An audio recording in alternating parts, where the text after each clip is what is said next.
결국 사랑이다 라는 제목으로 오늘 말씀 나누려고 합니다. 어, 어느덧 고린도전서 말씀이 마지막이 되었습니다. 음, 고린도전서 말씀을 묵상하면서 사랑에 대해서 참 많이 생각하게 되는 것 같습니다.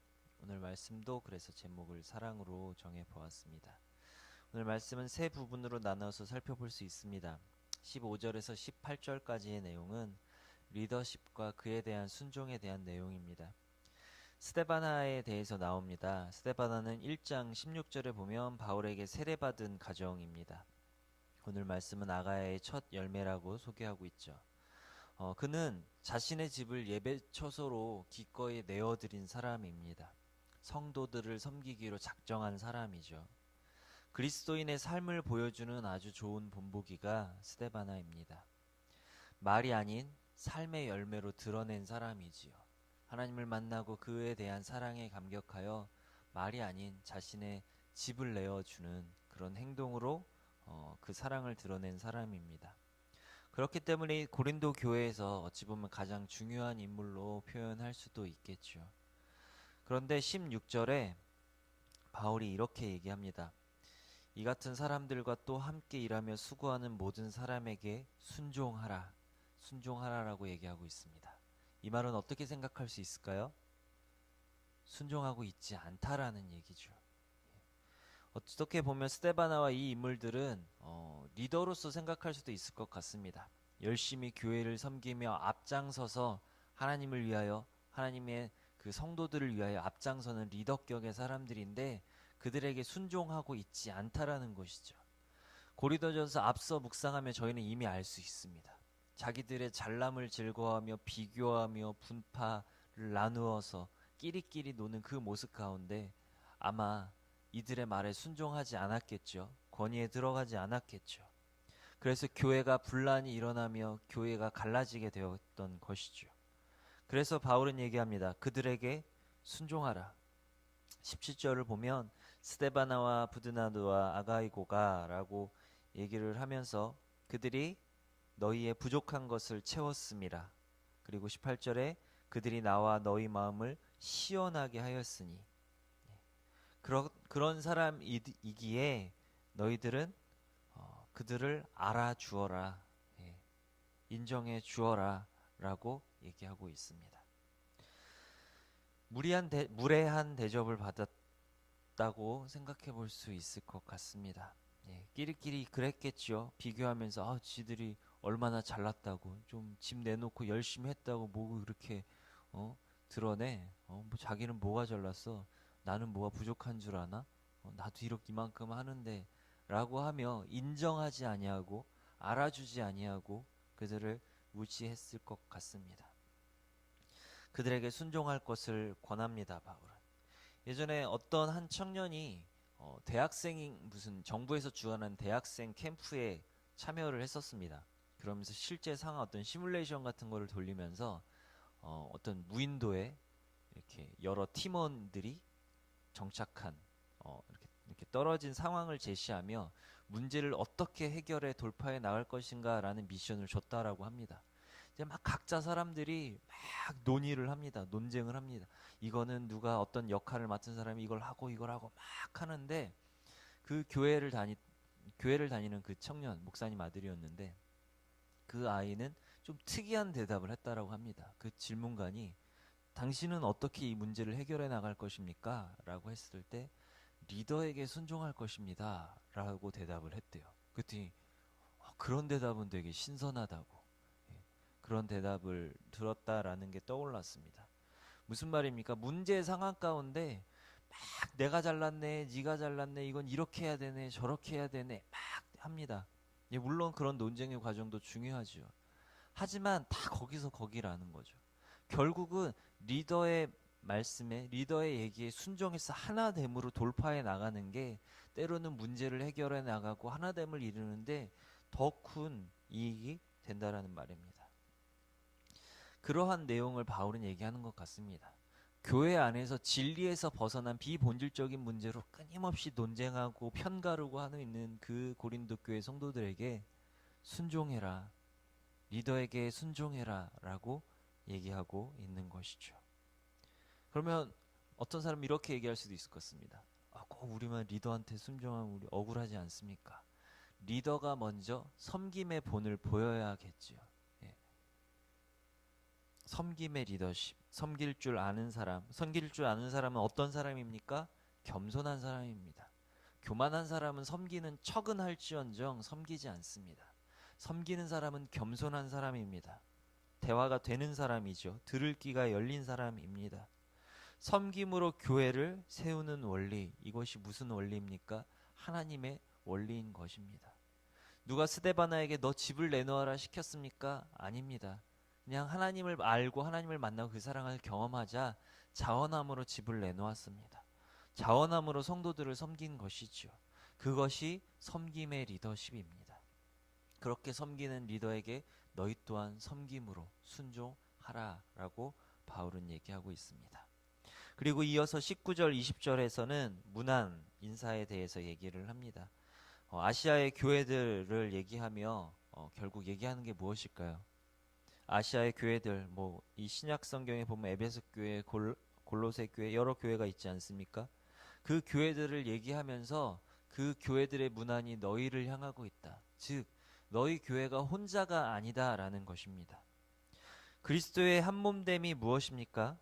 교회가 무엇입니까? 이 한국 땅에도 많은 교회가 있습니다. 그런데 참 안타까운 것은 교회가 경쟁하고 서로를 이렇게 헐뜯는 모습들을 보며 참 가슴 아플 때가 있습니다. 결국은 한 몸이라는 것이죠. 형제라는 것이죠. 자매라는 것이죠. 교회는 우리 교회 너희 교회가 아니라 하나의 교회인 것이죠. 예수 그리스도를 머리로 한 한 몸 된 교회임을 기억하라. 너희는 혼자가 아니다. 아시아의 모든 교회들이 너희를 위해 기도하고 있다. 너의 동역자들이 너희를 위하여 기도하고 있다라는 말입니다.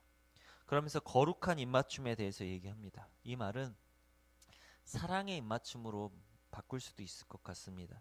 거룩한 입맞춤이란 초대교회 성도들이 그리스도 안에서 형제 자매와 가족 되었음을 인정하며 행하는 외적인 행위였습니다. 가족이라는 것이죠. 너는 나의 형제요 나의 자매라는 말입니다.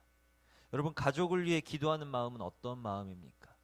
여러분의 가족을 위해 기도하는 그 마음, 의무적으로 기도하십니까? 형식적으로 기도하십니까? 아니지요. 사랑의 마음으로 기도하는 거 아닙니까? 사랑입니다. 예수 그리스도의 사랑인 것이죠. 형제 자매를 향한 그 사랑인 것이죠. 그 사랑으로, 그 거룩한 입맞춤으로 우리는 오늘도 이 자리에 모였음을 기억했으면 좋겠습니다.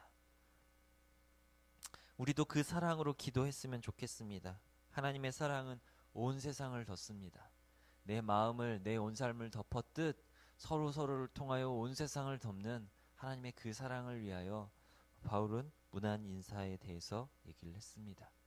그리고 마지막으로 21절에서 24절에 결국 사랑이라는 말입니다. 교회 문제는 왜 생겼습니까? 여기서부터 시작됐습니다. 바로 주를 사랑하지 않으면서 주를 사랑하는 척하는 사람들, 하나님을 전심으로 사랑하지 않으면서 전심으로 사랑하는 척하는 사람들로 인하여 고린도 교회에 많은 문제들이 발생했고 오늘날 한국 교회도 많은 문제가 발생하고 있습니다. 전심으로 순수한 그 마음으로 사랑하는 것이 아니라 사랑하는 척하고 있는 것이죠. 믿음 좋은 척하고 있는 것이죠. 하나님이 알아주길 바라는 것이 아니라 사람이 알아주길 바라면서 내가 이렇게 봉사한다, 내가 이렇게 헌신한다, 나를 알아줘라, 나를 높여줘라, 나를 인정해줘라 라는 그 모습 때문에 교회 안에 여러 분쟁이 일어나고 미움이 일어나고 싸움이 일어나는 것 아니겠습니까? 자신의 사랑 없음을 인정하지 않는 것이죠. 내 안을 봤을 때, 내 마음을 봤을 때 내 안에 사랑이 없는데 그것을 인정하지 않는 거예요. 그 문제를 인식하고 하나님 앞에 그것을 가지고 나아가야 하는데 하나님, 내 마음 안에 사랑이 없습니다. 사랑을 주십시오. 하나님 아버지, 그 사랑을 경험하게 해주십시오라고 몸부림치며 엎드리며 기도해야 되는데 그것보다 내 사랑 없음을 덮어버리고 자신을 드러내고자 하는 것에서 그렇게 사랑 있는 척하는, 괜찮은 척, 믿음 있는 척하는 것에서부터 교회 안에 문제가 발생하는 것입니다. 내 사랑 없음을 인정하지 않고 남의 사랑 없음만을 자꾸 지적합니다. 아, 다 저 사람은 사랑이 없어. 저 목회자는, 저 리더는, 저 직분자는 사랑이 없어라고 자꾸만 나를 먼저 보는 것이 아니라 남을 향해 나의 손가락이 향할 때 교회 안에 문제가 발생합니다. 하나님이 뭐라고 말씀하셨습니까? 나를 사랑하는 것처럼 너의 이웃을 사랑하라라고 말씀하셨습니다. 즉, 이웃을 사랑하지 않으면 하나님을 사랑하지 않는다라는 말입니다. 내가 이웃을 사랑하지 못하는 그 모습을 보면서 하나님을 향한 내 사랑을 점검해야 하는 것이죠. 저도 이 말씀을 준비하며 제 안에 사랑을 보았습니다. 너무 많이 부족하더라고요. 한때 제가 전회교회에서 사역할 때, 중고등부 사역할 때 시작 인사가 이거였습니다. 사랑합니다 였습니다. 왜요? 제 안에 사랑이 없기 때문에. 사랑한다라고 수없이 얘기하고 강단에서 수없이 사랑을 외치지만 내 안에 사랑 없음을 볼 때에, 하나님 앞에 설 때에 내 모습이 너무나도 무너지게 되는 것이죠. 우리 안에 사랑이 얼마나 있으십니까? 그것이 없으면서 하나님을 사랑한다라고 말하는 건 거짓말이다라고 말하고 있습니다. 스데바나와 친구들이 성도들을 섬기기로 결정한 이유가 무엇입니까? 하나님을 사랑하기 때문입니다. 하나님을 사랑하기 때문에 누가 시키지 않아도 자원함으로 나의 것을, 나의 권리를 포기하며 하나님을 위하여, 성도들을 위하여, 내가 사랑하는 그 형제 자매를 위하여 내어놓게 되는 것이죠. 사랑하기에 섬기는 것입니다. 인정받기 위해서가 아니라 사랑하기 때문에, 하나님의 그 사랑을 경험했기 때문에. 바울은 얘기합니다. 주를 사랑하지 아니하면 저주를 받을지어다. 당연하죠. 하나님의 사랑 안에 거하지 않는 것인데요. 하나님 밖에 거하는 것이기 때문이죠. 마라나타 우리 주여 어서 오시옵소서. 예수님 다시 오실 때 하나님이 무엇을 물으실까요? 예수님이 무엇을 물으실까요? 우리가 진실로 사랑 안에 거했는지, 아니면 사랑하는 척만 했는지 물으실 것입니다. 너가 나의 사랑 안에 거하면서 너의 형제, 너의 자매를 사랑했느냐? 열심히 봉사하는 거 중요하죠. 근데 그 안에 사랑이 없으면 아무것도 아니죠. 교회 봉사하고 헌신하는 거, 헌금하는 거, 무엇을 하는 거, 그 안에 사랑이 없으면, 고린도전서 13장이 결국은 그 얘기 아닙니까? 네가 무슨 짓을 하더라도, 어떤 대단한 일을 하더라도 너희 안에 사랑이 없으면 그것은 시끄러운 소리에 지나지 않는다, 요란한 소리에 지나지 않는다라는 것을 얘기하고 있습니다. 예수님 다시 오실 때 판결이 나겠지요. 그래서 바울은 마지막에 있는 힘을 다해 외칩니다. 주 예수 그리스도의 은혜와 나의 사랑이 너희와 함께 할지어다. 결국 사랑입니다. 사랑 안에 거하라. 사랑으로 섬기라. 사랑하는 척 말고 사랑으로 열매를 맺어라. 그게 교회다. 그게 예수 그리스도의 몸이다. 그것을 위해 오늘 새벽 기도했으면 좋겠습니다. 사랑을 위해서 기도했으면 좋겠습니다. 주님, 내 안에 사랑이 없습니다. 주님의 그 사랑을 맛보아 알게 하여 주십시오. 그래서 주님의 그 사랑을 흘려보내게 해달라고 기도했으면 좋겠습니다. 제가 기도하겠습니다.